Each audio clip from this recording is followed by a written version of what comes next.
Imagine a mind so brilliant, so revolutionary, that his ideas shaped centuries of thought, but his life was cut tragically short at just 38. Have you ever felt that kind of pull towards a profound truth from the past, one that feels sort of overlooked but still incredibly powerful? Oh, absolutely. It happens surprisingly often, actually. You stumble upon these incredibly insightful thinkers from history, and you just wonder, why aren't they more of a household name? Especially when you see how much later figures built on their work. Exactly. And that's really what we're all about here on this deep dive. Our whole mission is to dig into these fascinating sources, pull out the vital insights, and, well, make the complex stuff clear for you. Sort of like a shortcut to getting genuinely well informed. Yeah, hopefully with a few of those aha moments sprinkled in along the way. And today, we're actually continuing our journey into the world of Shihab al-Din Yahya Suhrawardi. He's the founder of Illuminationist philosophy. This is our fifth deep dive, looking into his incredible ideas. That's right. And for this, we're drawing heavily on Marifat, these really insightful audio conversations with two major Iranian philosophers, Dr. Ibrahim Dinani and Dr. Esmail Manzouri Larijani. They bring such a unique perspective, don't they? They really do. Their discussions just bring Suhrawardi's thought to life in a way that reading alone sometimes doesn't capture. Now, before we dive in, we should give you our usual disclaimer. Right. This deep dive is a translation and reproduction of conversations with Iranian philosophers like Dr. Dinani and Dr. Esmail Manzouri Larijani. Some concepts or details may not be fully conveyed. We apologize in advance for any discrepancies, but hopefully the core, really captivating ideas will definitely shine through. Okay, so Suhrawardi. Yeah, Suhrawardi. It's amazing how, even today, he still feels a bit enigmatic. For someone so influential, he's not quite mainstream, you know? He isn't. And then there's the tragedy of his death, martyred so young, around 36 or 38, 800 years ago in Aleppo. Real loss. It really was. And, our sources talk about his common title, Sheikh al-Mithal, which means the slain master. Right, slain.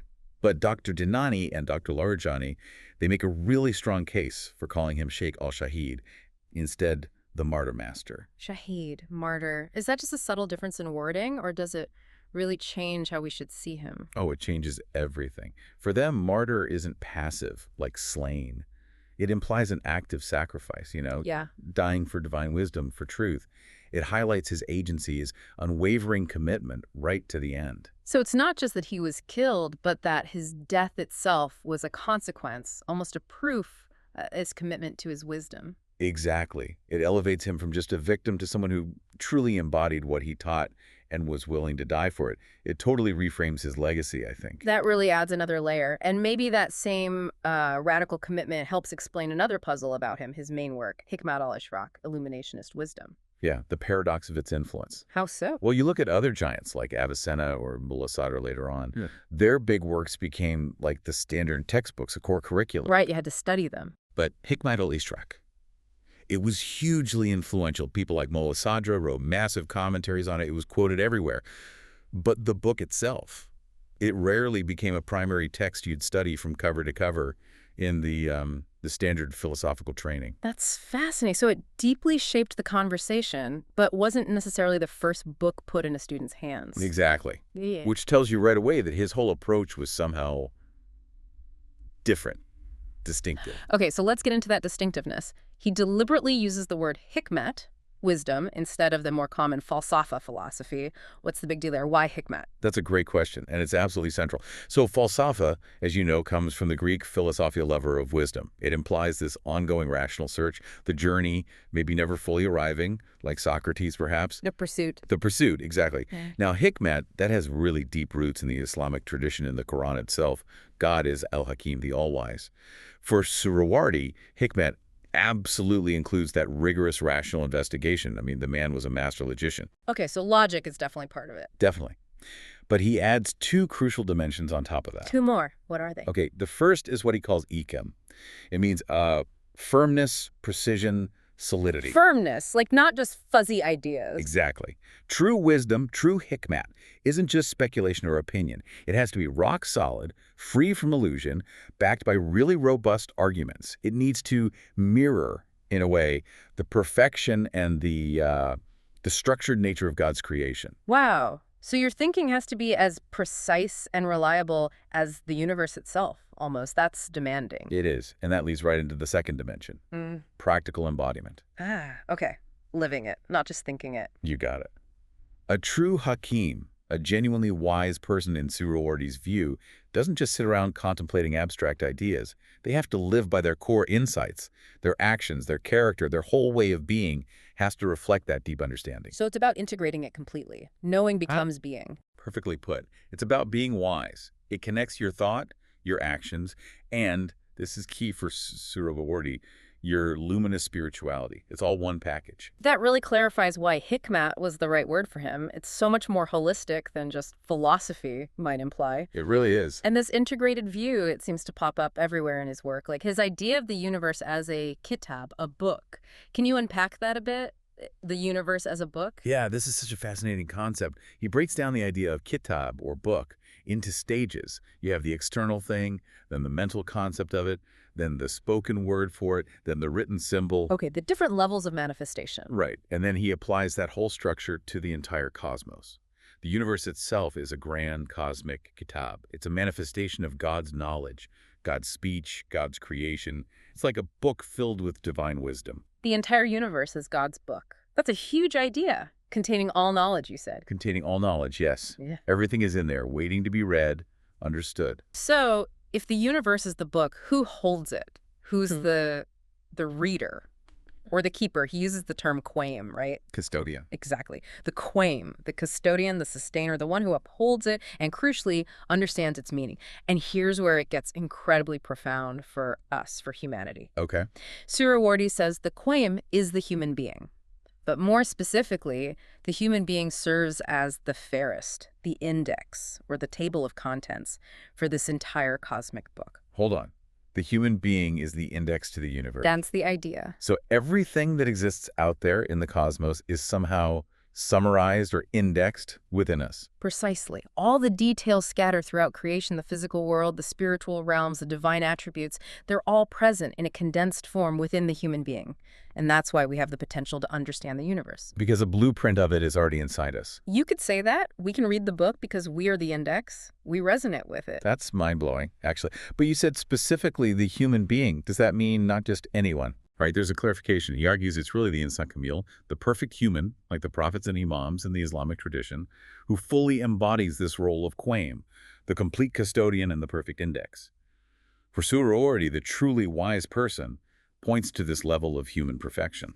Okay, so it's about potential versus realization. And how does the concept of the Hakika Muhammadiyya, the Muhammadian reality, fit in? It connects directly to this. He links the Insan Kamil as quaim to this idea of the Hakika Muhammadi, this eternal pre-cosmic reality of intellect or light. It represents the ultimate, most complete manifestation of divine wisdom, and it supports the whole concept of the seal of prophethood. So humanity has this just immense potential locked inside. Immense. We can sink lower than animals, as the tradition says, but we can also rise higher than angels. That spectrum is unique to us. What sets us apart in this view is things like ethics, morality, the capacity to consciously reflect divine attributes. You know, if God is compassionate, the perfect human embodies boundless compassion. Like Imam Ali reportedly saying, I am the speaking Quran, embodying the divine message. Exactly. Humanity in this light becomes almost the focal point, the reason for the cosmic book in the first place. Wow. Okay, this is all leading, I think, towards his most famous idea, the focus on light. Nur. This seems to be his unique signature, right? Yeah. Putting light front and center. Absolutely. This is where he really carves out his own path. Yeah. His big claim is that light, Nur, was treated as a core philosophical concept way back in ancient Iran, even before the Greeks focused so heavily on being or existence. So an Iranian emphasis on light versus a Greek one on existence, that's a fundamental split. It really is. And it sets up this key debate later on between Suhrawardi's primacy of light, Asalat al-Nur, and Mulla Sadra's primacy of existence. But here's the kicker. Suhrawardi argues that the standard definition philosophers give for existence, something that is self-manifesting and makes other things manifest, that definition actually fits light perfectly. Light is inherently luminous. It shows itself. It doesn't need another light to be seen. And crucially, it makes everything else visible. Right. Without light, nothing appears. Exactly. So he says light is the fundamental condition for anything to manifest at all. It's more primary than the concept of existence itself. That actually makes a lot of intuitive sense. The definition fits light almost better. That's his point. And he's not just talking physical light. It extends to intellectual light, that moment of understanding, grasping a concept, perception, self-awareness. We even say things like the light dawn or enlightenment. Okay, so it's a metaphor, but also maybe more than a metaphor for him. Much more. It leads him to Nur al-Anwar, the light of lights. And that, for Suhrawardi, is God. And he connects this directly to the Quran, right? Allah is the light of the heavens and the earth. Precisely. The Quran says God is light, not, say, the necessary existent, which was the common philosophical term. God is that self-manifesting light. And here's the really profound implication. We perceive God through his own light. It's not that we logically deduce God's existence by looking at the world. Instead, God's light is the very medium, the very condition that makes all perception and understanding possible, including perceiving God himself. Whoa. So it's not about finding proof for God's light. It's that our ability to see or know anything is proof of his light already being present. You've got it. It completely flips the usual approach. Our consciousness, our ability to perceive reality, is only possible because we are already immersed in, participating in, God's self-revealing light. The light is always shining. The issue is whether our inner eye is open to it. That's a radically different way of thinking about knowing God and knowing the world. It's not inference, it's participation. Exactly. And it's fascinating. You mentioned Hegel earlier. Yeah. Apparently, even he acknowledged that real spirituality, in a sense, entered history via ancient Iran because of this deep focus on light as a fundamental principle. Amazing. And our sources, Dr. Dinani and Dr. Larijani, they point out influences on others too, right? Like al-Ghazali. Yes.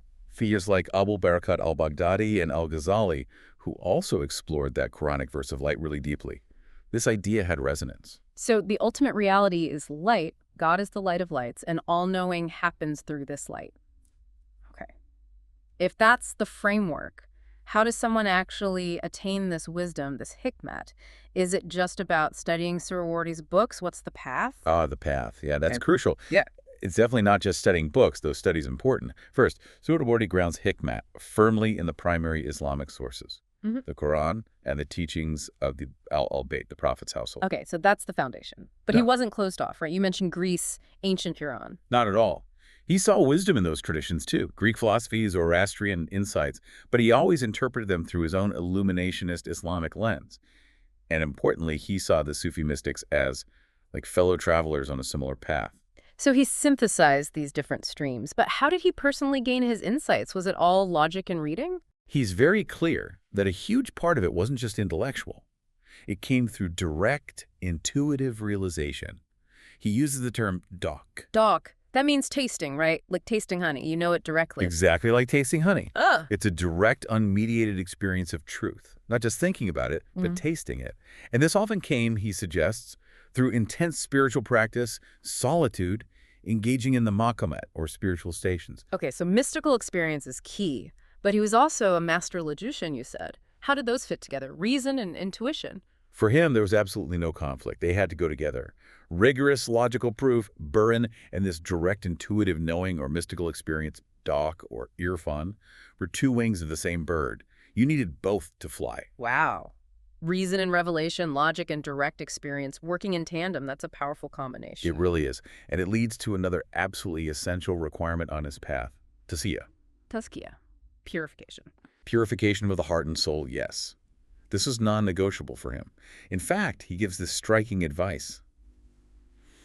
Anyone who hasn't done a 40-day spiritual retreat in Arbin, a period of intense solitude, devotion, self-discipline, Yeah. shouldn't even try to study his main work, Hikmat al-Ishraq. Get out. A 40-day retreat just to be ready to read the book. That's what's reported. It shows how crucial he believed inner preparation was. You can't approach this kind of wisdom like it's just another academic subject. Your inner state matters profoundly.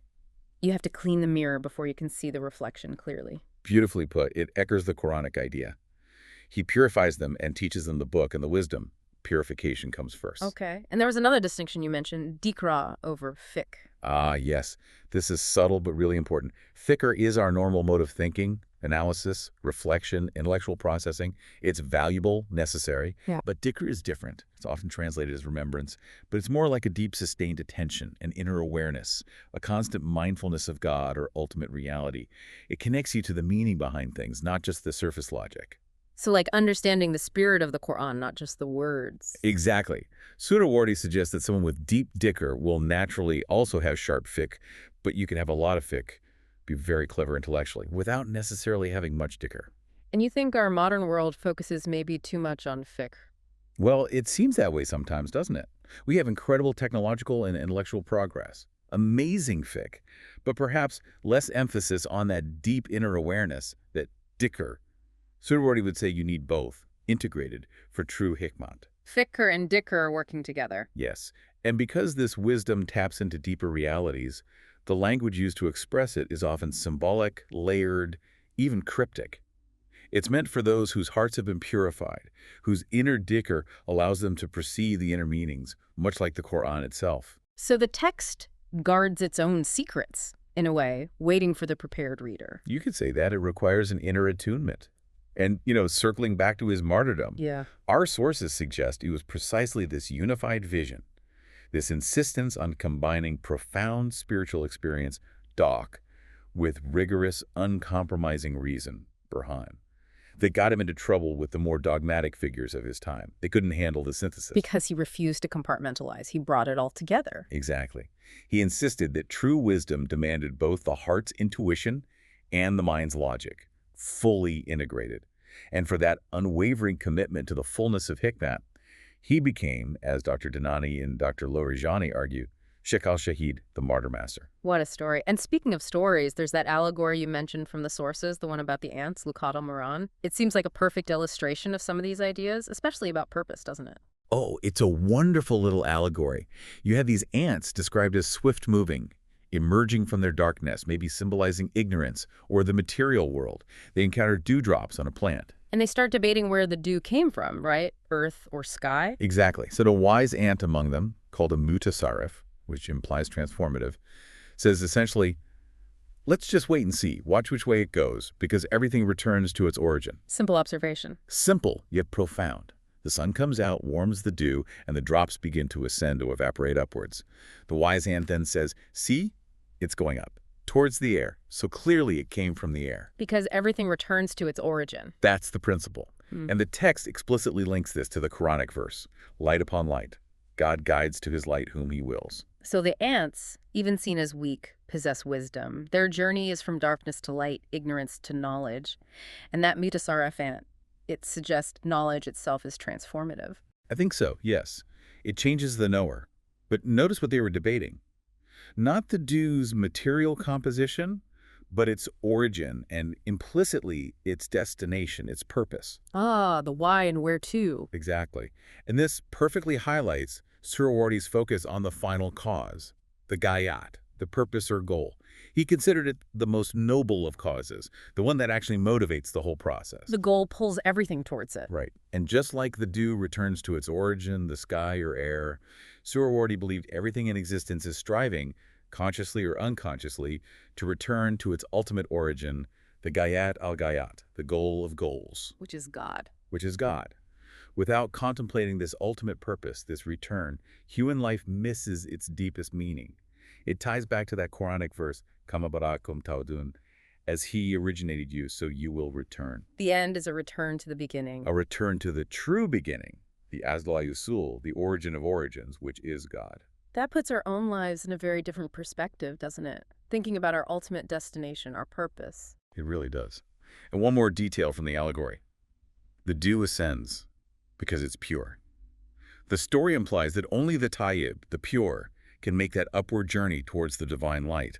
Impurities would hold it back. So purity enables the ascent. Tazkiyah again. Exactly. It all ties together. This has been incredibly illuminating. Suhrawardi's vision. It's just so cohesive. Hikmat isn't just abstract thought.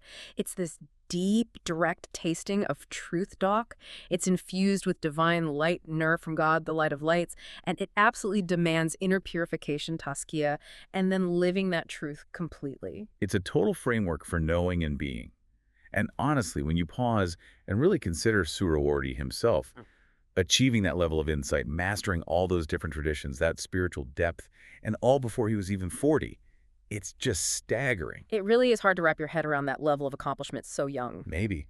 Maybe his youth itself is part of the lesson, that sometimes this profound wisdom, this hikmat, can just burst forth unexpectedly, powerfully, through certain individuals who are just deeply attuned to its source. A light that continues to shine, offering insights we're still exploring almost a millennium later. That's definitely a powerful thought for you, our listener, to ponder. The sheer endurance of a wisdom that transcends time. How might Suhrawardi's radiant perspective, his focus on light, purification, and purpose, shed light on your own understanding, your own journey? Something to reflect on. Indeed. Until next time, stay curious.